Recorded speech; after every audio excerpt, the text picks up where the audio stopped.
and he called for public hearings by the Armed Services Committee. This matter should be brought from... In a recent exclusive telephone interview, President Ford confirmed his involvement in the investigation. I undoubtedly wrote Chairman Mendel Rivers of the Committee on Armed Services that such an investigation be taken.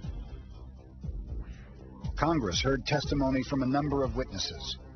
Former Marine Corps Major Donald Kehoe asserted that there was far more to UFOs than swamp gas. In fact, the Air Force at one time had a top-secret estimate that these things were interplanetary spaceships.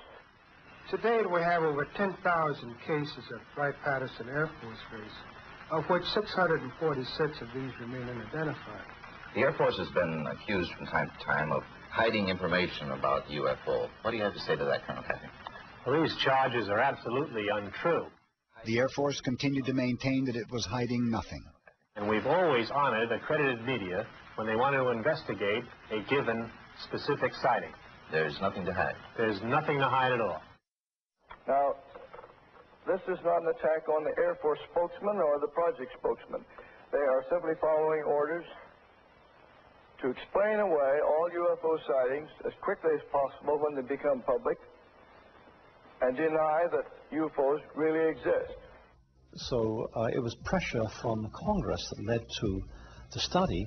It ended up not being an open study. It was a few days long. It ended up by being a project given to university that lasted 18 months. In an effort to maintain a neutral investigation, it was assigned to the University of Colorado. The university gathered a team of 11 eminent scientists. They were to analyze and make public their conclusions of the most compelling UFO cases.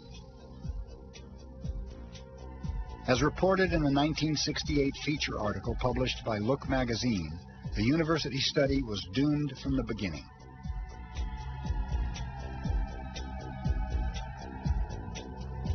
The project leader, Dr. Edward Condon, appeared to be biased from the start.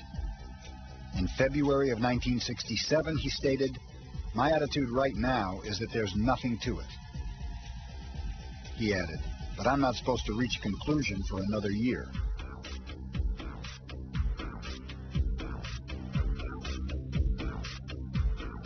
The Look article goes on to describe how 2 scientists were fired over a leaked memo written by one of the project's managers.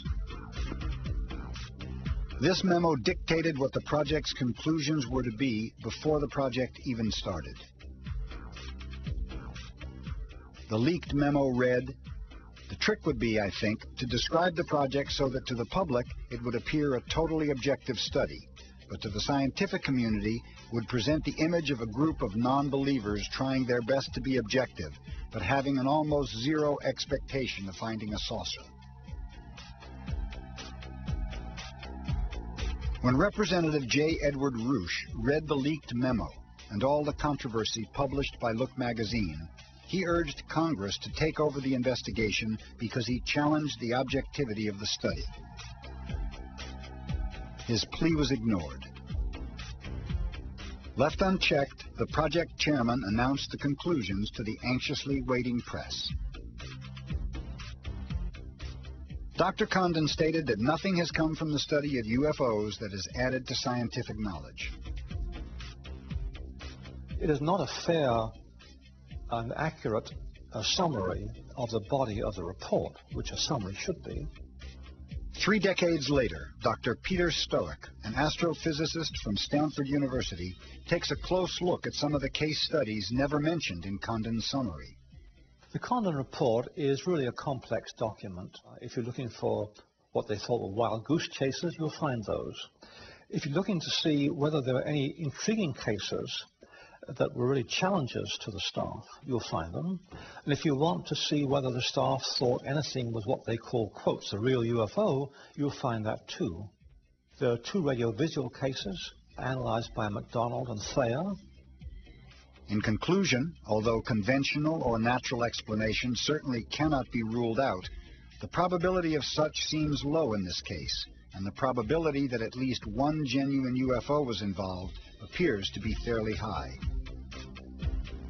Another case summary was that This must remain as one of the most puzzling radar cases on record, and no conclusion is possible at this time. And there are two photographic cases analyzed by William Hartmann, who he thought were possible UFOs.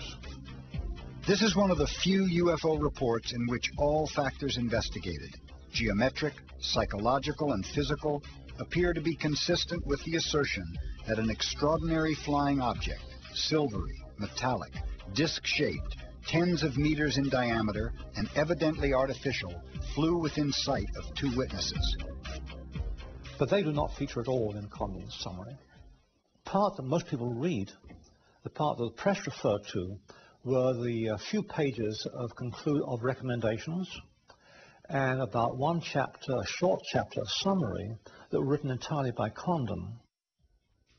While the panel of scientists conducted an objective investigation as requested by Congress, the project leader appeared to have ignored the data and asserted that there was nothing to the UFO phenomena.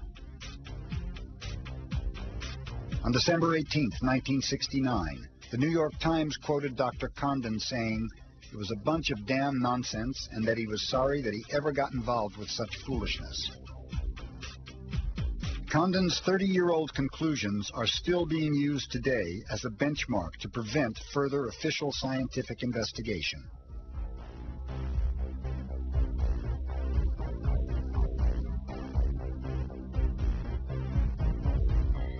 One of the problems with so-called UFO research by debunkers is they ask the wrong question.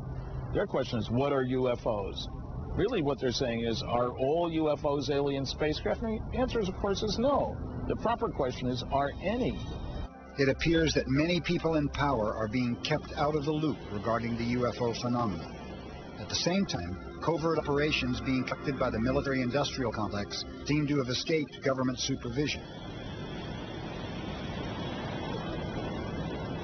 In the councils of government, we must guard against the acquisition of unwarranted influence, whether sought or unsought, by the military-industrial complex.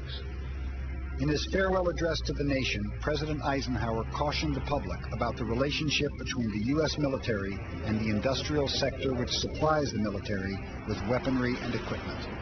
Eisenhower felt that if gone unchecked, the military-industrial complex would become too powerful. The potential for the disastrous rise of misplaced power exists and will persist. We must never let the weight of this combination endanger our liberties or democratic processes. But I think he was telling us the military-industrial complex will stick you in the back if you are not totally vigilant. And I think he felt like he had not been vigilant. I think he felt like he trusted too many people. Brigadier General Stephen Lufkin served under President Eisenhower in the White House Army Signaling Agency. He recalls Eisenhower's concern with the military-industrial complex. He realized that he was losing control. He realized that the phenomenon of whatever it was that we were faced with was not going to be in the best hands, and those were the, as far as I can remember, that was the expression that was used. It's not going to be in the best hands.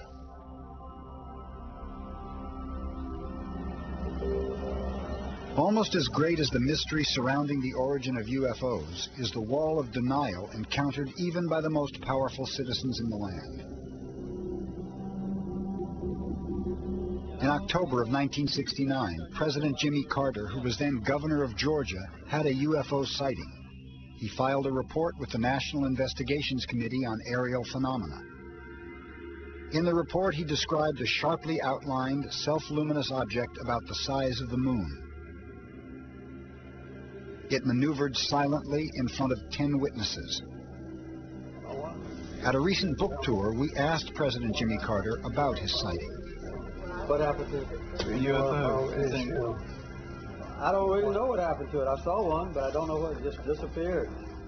Well, this is the first. The president... During Jimmy Carter's presidential campaign, he promised to make public what the government knew about UFOs. In an effort to fulfill this promise, President Carter's scientific advisor, Frank Press, wrote a letter requesting that NASA lead the investigations into the UFO phenomena.